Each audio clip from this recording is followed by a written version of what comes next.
On faisait une sorte de carnaval, enivré, presque dénudé. C'était une sorte de carnaval. Les gens buvaient, on l'appelait le dieu du vin.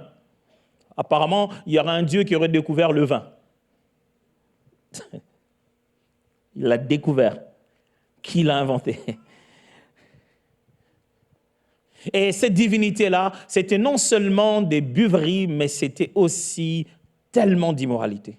Et c'était public, dans une sorte de cortège. C'est pourquoi, en effet, dans Éphésiens, il leur dit « Ne vous enivrez pas des vins, c'est de la débauche. » C'est pourquoi il utilise le mot débauche à la place. Parce que dans cette pratique de cette divinité, ce n'était pas que le vin et l'ivrognerie, c'était de la débauche, c'était plus que ça. Il connaît dans quelle vie se trouve Timothée. Il dit, Timothée, garde le dépôt qui est en toi.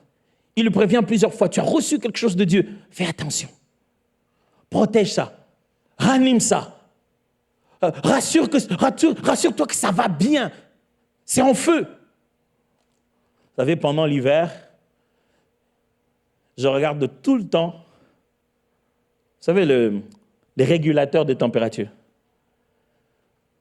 Je peux vous dire en dormant à quelle température se trouve toute la maison, parce que c'est moi-même qui veille sur cette température. Et sans le savoir, je peux vous dire qu'il fait plus chaud à la maison. Je peux vous dire, il fait plus chaud à la maison, c'est déjà passé de 22 à 24. Quelqu'un a touché. C'est la relation que j'ai avec l'hiver, c'est comme ça. J'aimerais que vous deveniez tellement conscients de votre température spirituelle intérieure, que vous sachiez que je ne suis pas bien ces derniers temps, que quelque chose ne va pas, que je devais changer d'habitude. C'est en train de mourir. Ou c'est bon, c'est en train de vivre, c'est en train de s'enflammer. Vous devez être conscient de ce qui se passe. Mais comment ça fait que ça s'étouffe? C'est ça le problème. Qu'est-ce qui étouffe ça? Ma liste est longue. Je ne pourrais pas totalement commenter chaque point, mais j'ai quand même voulu en parler. Qu'est-ce qui étouffe ces dons-là? 1. La peur. La peur étouffe beaucoup de choses. La peur. Le problème avec la peur, c'est qu'elle ne te donne pas d'opportunité. La peur ne répare pas ce qu'elle a détruit. Vous savez, si j'ai tellement peur de faire une chose, quand l'occasion passe, la peur ne va pas recréer la chose. Jamais. Le problème avec la peur, plus tu as peur, plus tu deviens peureux. Ne te dis pas, tu auras tellement peur jusqu'à un niveau où tu auras consommé toute la peur et il n'y en aura plus en toi. Non, c'est plutôt l'inverse. Le premier jour où tu oses faire ce qui te fait peur, tu vas trembler. C'est bizarre, hein? C'est comme si tu étais délivré.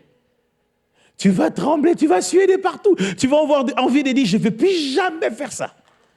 Mais tu l'auras fait. Ça se serait passé. Ce serait fini. Tu as terminé au moins, tu l'as fait. Tu es entré, tu as fait ce qui devait être fait et c'est fini. Moi, je me rappelais la première fois que je devais faire une chose dont j'avais tellement peur. J'avais si peur que je ne sais pas pourquoi quand on a peur, on pense aller se soulager tout de suite. C'est dans la tête. Pourquoi notre corps nous rappelle que je commence à transpirer.